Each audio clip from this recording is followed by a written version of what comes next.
Un cordial saludo, mi nombre es Luis Montes de Oca, estudiante del sexto semestre en Lengua y Literatura de la Universidad Pedagógica Experimental Libertador, Instituto Pedagógico Luis Beltrán Preto Figueroa de Barquisimeto.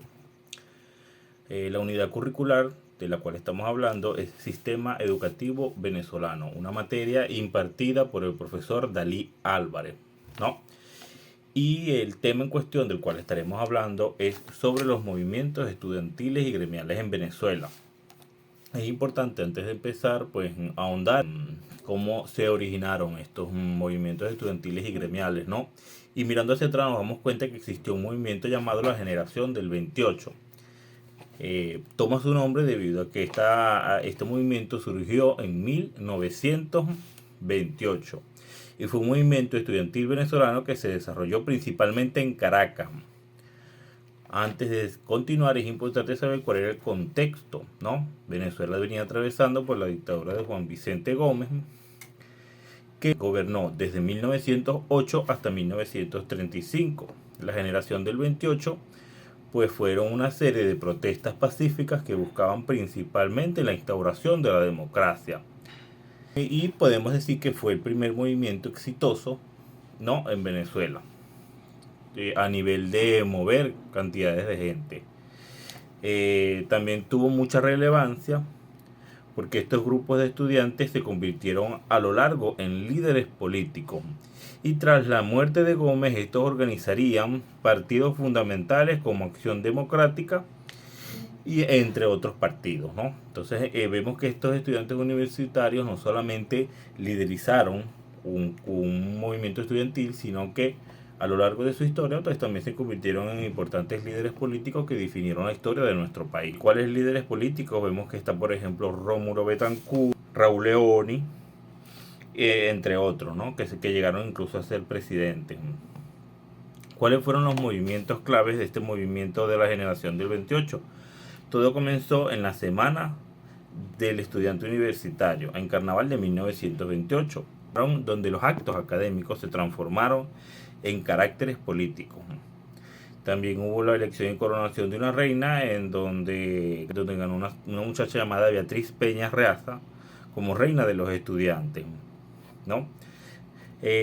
A raíz de estas protestas pacíficas de la generación del 28 podemos decir que también hubo arrestos, ¿no? Las intervenciones de los líderes estudiantiles como Pío Tamayo, Rómulo Betancourt, Jovito Villalba, Joaquín Garalbo Marqués y fueron consideradas seriosas por el gobierno, lo que llevó al arresto de muchos jóvenes, también llevó al exilio de muchos otros jóvenes.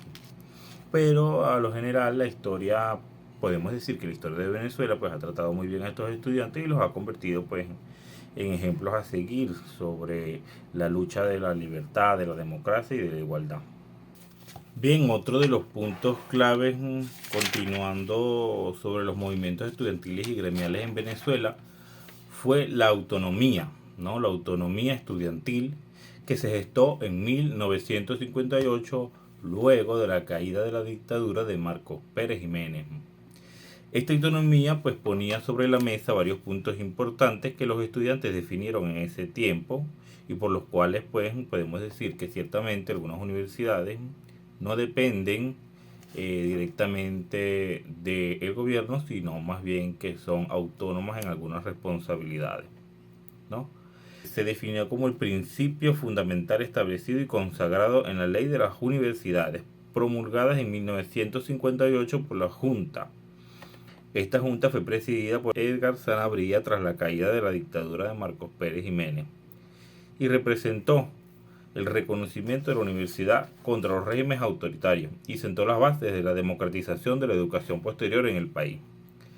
Ahora, cuando nosotros nos ponemos a ver cuáles fueron los componentes claves sobre esta autonomía, nos damos cuenta que principalmente eran varias ramas de autonomía, como la autonomía académica, la autonomía organizativa, la autonomía administrativa y la autonomía financiera, ¿no? Esto le daba a las universidades pues mayor libertad de tomar decisiones administrativas, de tomar decisiones dentro de su personal, dentro de sus campus, y también se estableció un derecho de inviolabilidad al recinto universitario, que este principio garantizaba que los cuerpos de seguridad del Estado no podían ingresar a las instalaciones universitarias sin una orden específica.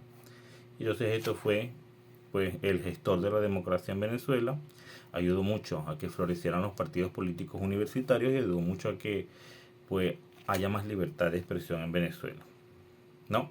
Porque el contexto histórico de esta promulgación se dio en un momento de transición política. Recordemos que Venezuela el 23 de enero pues había salido de la dictadura y buscaba dejar atrás el control gubernamental y la represión que caracterizaron a la dictadura perejimenista, ¿no? Después de 1958 se estableció una autonomía amplia en las universidades y en 1970 se introdujeron ciertas regularizaciones que ayudaban también que esta autonomía no solamente se mantuviese, sino que se estabilizara, ¿no? Sabemos que las universidades siguen dependiendo de una u otra forma del gobierno, pero no son sometidas, son autónomas. Luego, otro movimiento universitario más reciente, vemos la generación del 2007. La generación del 2007 fueron una serie de protestas pacíficas que iniciaron a raíz del cierre del canal RCTV. Esto llevó a que los estudiantes se organizaran en la calle, ¿no? Y fundaron también varios partidos políticos un poco más recientes. Los personajes principales de la generación del 2007 fueron personajes como Capriles Radonsky, Leopoldo López, Juan Guaidó, entre otros, que hacían pues oposición al gobierno, y ellos empezaron pues este movimiento, ¿no? Que terminó pues digamos que ciertas libertades y cierta autonomía que nos dejaron pues también una Venezuela más democrática.